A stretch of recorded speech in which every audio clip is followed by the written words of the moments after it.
Ladies and gentlemen, and boys and girls, welcome to my podcast program. My name is Hiroki, a main personality here. I was born and living in Osaka, Japan, so I usually broadcast what I want to say speaking Japanese. I have a presentation for people who are living in or who want to go to Japan. In this episode, I'll tell you about the reality of living in Japan. Firstly, I always welcome if you want to move to Japan for your dream. But I want you to know what Japan is like or make a reflection of which direction you have to choose after listening to it. What do you think of Japanese reality? Like personality, high task, politics, or culture shock? Now, what I'm going to tell you is disaster. Earthquakes are the most serious matter we definitely discuss or prepare for what happens in the future. I found out the Japanese have experienced many types of earthquakes when looking at Japanese history. I'm not sure how many times earthquakes have occurred because I haven't finished making documents. Nevertheless, more than 200 cases of earthquakes in Japan. The most ancient case is in 416. It's 1,600 years ago. This was recorded in the second oldest Japanese book, Nihon Shoki, which came out in 720. At the time, science wasn't developed or didn't exist, so we can't make sure about more details of it.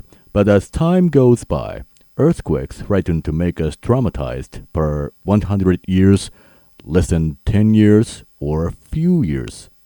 We are required to know a specific geological matter to understand why Japan is still harmed by earthquakes.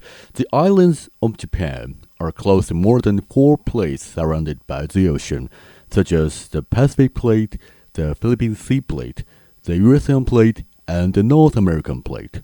The Pacific Plate is near the east side of mainland Tohoku, especially 4 prefectures: Aomori, Iwate, Miyagi, and Fukushima.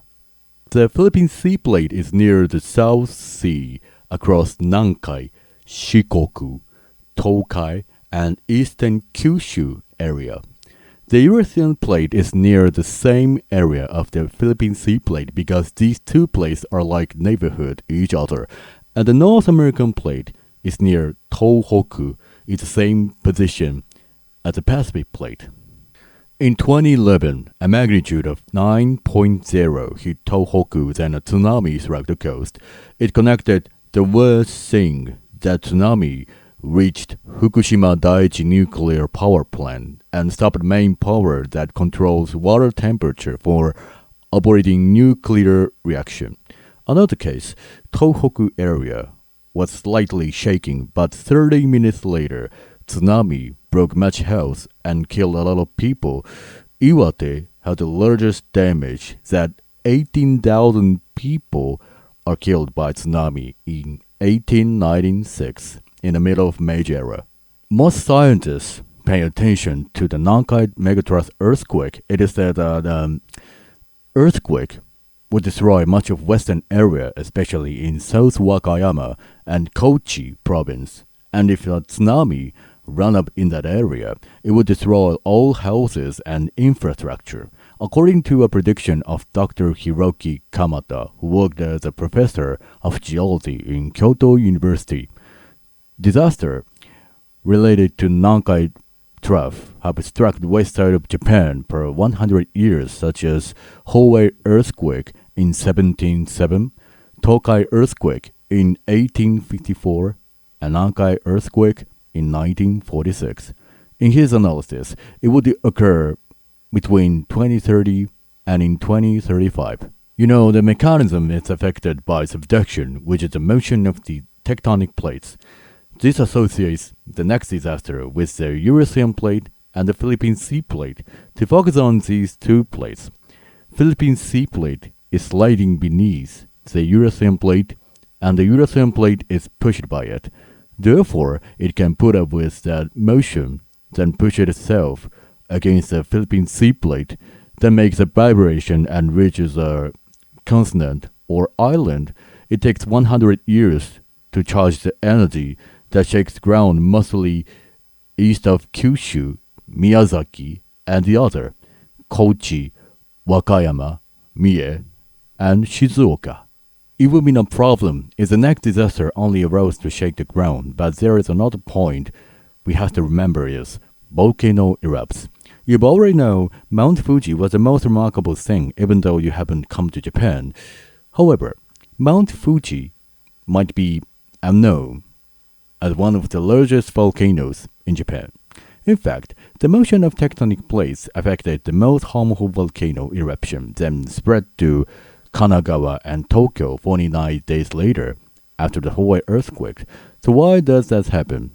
Imagine when you hold a plastic bottle of soda and you shake it, the soda is fizzing. Then you open the cap, they splash out of it. We can express like you make hot water with kettle. It approximately goes 100 Celsius, then makes steam. This is the same mechanism. Magma is like soda or hot water. A strong vibration could make an impact on the magma chamber of the mountain, so that magma will splash out of it. But there are two types of eruption, which indicate whether magma is splashed above the sky or floats the surface. In other words, the first one is explosive eruption, and another is lava flow. In addition, Mount Fuji has not been an eruption for over 300 years since the Hawaii earthquake, so that we could see a terrible atmosphere.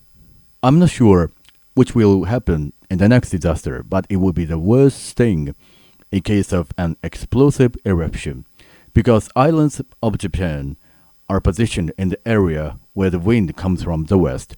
The smoke, including volcanic ash from Mount Fuji, will be blown away by the wind to Shizuoka, Kanagawa, Saitama, and Tokyo. Volcanic ash is like a tiny piece of broken glass that will be like snow falling from the sky and must get into your eyes. Unless you are ready to prevent the symptom, the condition of your eyes get worse than you're due for it. Nevertheless, you would get a piece of ash into your eyes. We don't need to be concerned about being blind. Just your eyes get redness, but don't let yourself keep it. Wash them gently with clean running water for at least 10 minutes, and using eyeglasses is a better choice than using contacts during ashfall. Not only a health issue, they damage social activities or infrastructures. I just said these are like pieces of broken glass. When you're driving on the road covered with ash, all tires would make a small hole and get punctured, so you could not carry the products we need anywhere. In the case of airlines, they go to parts of the engine and stop to control it. The water supply system that we definitely use in daily life is the most essential to obtain much water for keeping your health and more things in making a living. So what we can do is to save your water supply yourself before the public water supply is completely broken down. So how about grasslands? Japanese nation certainly has farmers, cattlemen, and herdsmen in each prefecture to keep providing crops for the entire population, but 25% of farmers have retired from their jobs, according to the report Agriculture and Forestry Census between 2020 to 2025. Those farmers became older, and it caused a decrease, even though young people change jobs to support Japanese agriculture or animal husbandry. Despite a decrease, Japanese are depending on imports of foods from other countries. There has been the same pattern of fuels. Of course, people from all over the world could not live without using fossil fuels, and also Japan has the same situation.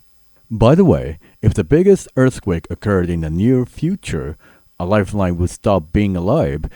In the worst case scenario, the Japanese government would stop the function.